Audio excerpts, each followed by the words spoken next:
Go Catch a Goose, Chapter 5. 3 years ago. In the third toy store they visited, Ochiko apologized 1,000 times. She dragged Tsuyu out shopping when they had homework. She should have ordered something online. She made her suffer through Mr. Ayazawa's grumbles about babysitting teenagers to get permission to leave campus in the first place. For all their trouble, they discovered yet another hero section identical to the ones before. Hawks and Endeavor dominated the shelves. The handful of others were lucky to find a spot off to the side. All Might should have been there. His merchandise was everywhere before he retired. 2 years ago. Ochiko had been too busy with school to realize how long 2 years was, but apparently casual fans had moved on to the next best thing. Deku hadn't been deterred. Every time he walked through the common area with a package or a shopping bag, a new trinket squeezed its way into his collection. Ochiko wanted to give him something, so All Might stuff was the obvious choice. The 2-hour treasure hunt wasn't planned. Tsuyu brushed off the apologies and led the way to the next shop, a cafe, where they shared a sandwich and searched on Tsuyu's phone for where to find outdated merch.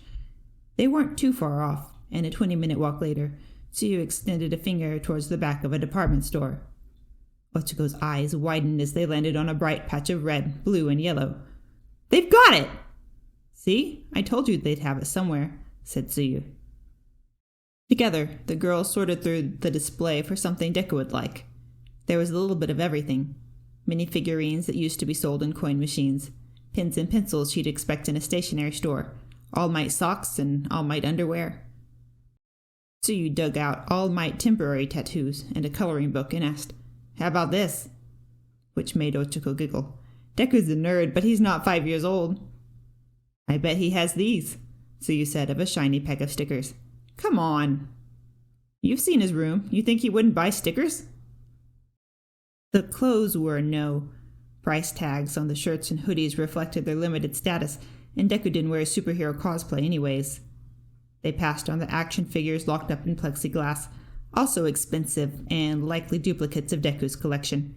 Among the paper goods, the same 3D card Momo had passed around for the class to sign happened to be on sale, discounted 75% due to a bent quarter. So you thought a talking keychain might be good, but the battery was running out of juice, which wasn't surprising if it had been sitting on the shelf for 2 years. "I don't know, Tsu. I want to get him something he'd like, but all the nice stuff is either too expensive or he already has it." Ochiko examined a mug with indecision. Deku either had this one or a similar red one on his desk. "I wouldn't overthink it," Tsuyu said. "You know he's the type who gets happy just because someone thought of him." "Still, he doesn't need cheap stuff like..." Ochiko picked up a packet of erasers and put them back down. "Does it have to be All Might merchandise? We've gone through everything here. Wouldn't hurt to look for something else." Ochiko cringed. "Even though I dragged you out here and spent all day trying to find it?" "I don't mind. It's nice to get out and spend time with friends," Tsuyu said. "And if we don't find anything else, we can always come back." Ochiko scanned the goods one more time, and seeing Tsuyu unbothered by their long and so far unsuccessful search, conceded. She couldn't have asked for a better friend. Poor Tsuyu didn't need to buy Deku anything. Ochiko didn't need to either, but it had been her idea to bring company. There were 1,000 other things to do on a Sunday, but Tsuyu was here, all smiles, putting up with Ochiko's silly crush. Maybe the universe was trying to tell her to stop before she made a fool of herself. Tsuyu was the only person Ochiko had dared to talk to about Deku. More specifically, the part where she liked him. The other girls were friends, but Toru, Mina, and Kyoka pounced on a juicy piece of gossip. Saying anything to Momo would be 800 million times worse. She gave off the air that boy problems were nonsense. Tsuyu, dear sweet Tsuyu, put a finger on her chin and listened. She didn't tease or nag or make anyone feel petty. The frog quirk made her features appear stoic to strangers, but Ochiko felt the empathy in her subtle smiles and frowns and slow, thoughtful blinks. Even then, her gut lurched when she said it. The words weren't directed at him, and basically everyone except Deku had it figured out, but saying it to another person made it painfully real, a verbal, audible admission. Tsuyu had offered one piece of advice. I think you should tell Midoriya how you feel. He doesn't like me like that, though. I don't know. He acts like he does. Because we're friends. With the tilt of her head, Tsuyu's lips drew out into a long line. Whether he likes you or not, it's bothering you to keep it to yourself, isn't it? You don't have to expect anything from him to get it off your chest. What's the worst that could happen? Really, let's say he's not interested in a relationship or only sees you as a friend. He would turn you down, but he wouldn't hold it against you. You'd still be friends. Maybe, said Ochako. You might get a better response than you think. You two would make each other happy. Or maybe Ochako would make him feel like he had some sort of obligation to be with her when he didn't want a relationship. Maybe Deku would be nice and take her on dates to make her happy until he got sick of being around her. When he finally pulled away, they wouldn't be friends anymore. Maybe? Tsuyu prompted. Never mind, it's dumb. Ochako shook the thought out of her head. But I don't know if I want to date him. We've got so much going on right now, and there'll only be more after we graduate. I like him, but I don't want to make things awkward. I just want to be friends and not ruin it. Did she really not want to tell him? Was it why Ochako pulled Tsuyu out to find a gift? The girls had exchanged small gifts with each other, but Ochako hadn't intentionally given anything to a boy, and boys didn't do gift exchanges with each other, did they? He didn't need to say anything directly. A small present was a hint.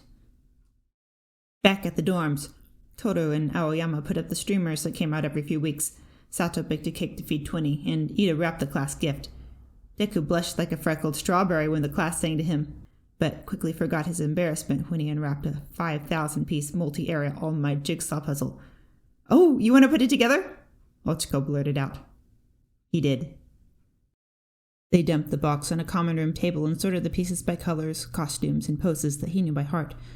Ochako tried not to pay attention to the moments he bumped her elbow reaching across with a puzzle piece, or smiled when the background skyscraper was completed.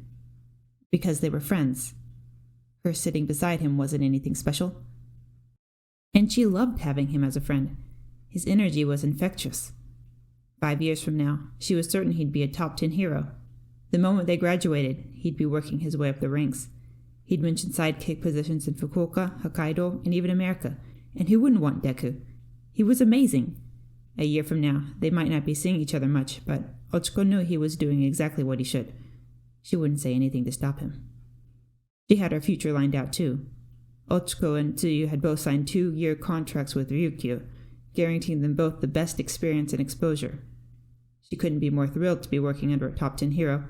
Ryukyu wasn't a local type either. She traveled to take on the big jobs, and Ochako was so ready to go. When she ran into Deku in the future, she'd have to gag herself to keep from bragging about where she'd been and what she'd done. He wouldn't be going slow either, so she'd have to work her butt off to keep up. Their classmates initially eyed the puzzle with passing interest, hovering for a moment or pointing out pieces that fit together. Then people were sitting down and pulling over chairs. 3 of them, then 5, then 12 of them, sucked in the game, all huddled around a 4-person table. 10 minutes before midnight, Momo provided a cardboard base to move the completed puzzle back to Deku's room, and the crowd dispersed. Ochako came to knock on his door a few minutes later with a small gift bag. Sorry to bother you. I got something for you too, but I didn't want to give it to you with everybody else around. For me? Really? In a moment of genuine surprise, Deku's eyes moved from the gift to her, then, sensing his hesitation lasted for a second too long, he quickly took the bag. Thanks. You didn't have to. I wanted to, since we're friends and... Ochako swung her hands behind her and rocked back on her heels. An additional step re-established a safe distance between them, the fine line that she might pass a present over but didn't dare cross. From this side, she could cheer him on, not drag him down. Who knows where you'll be this time next year? Can I open it? Asked Deku. Sure, it's not anything special though, so don't get excited. The tissue paper rustled. Sunscreen? He said. I heard you were running out this morning, so I thought you could use it. Yeah, I'll use it, definitely. He nodded enthusiastically. It's the right brand, too. Anything else I sweat off. Deku dropped the sunscreen back in the bag and found one more present. A fuzzy green plushie fit in the palm of his hand. It was basically a ball with eyes, but its fluff and color perfectly matched Deku's hair. Tsuyu had pointed it out, and with nothing better in mind, Ochiko couldn't help but think, "I thought it looks like you when you squeeze it." Deku squeezed. The eyes squinted. "I look like that?" "Yep. Anyways, I better get back to my room. Happy birthday." "Thanks, Uradaka." "Good night."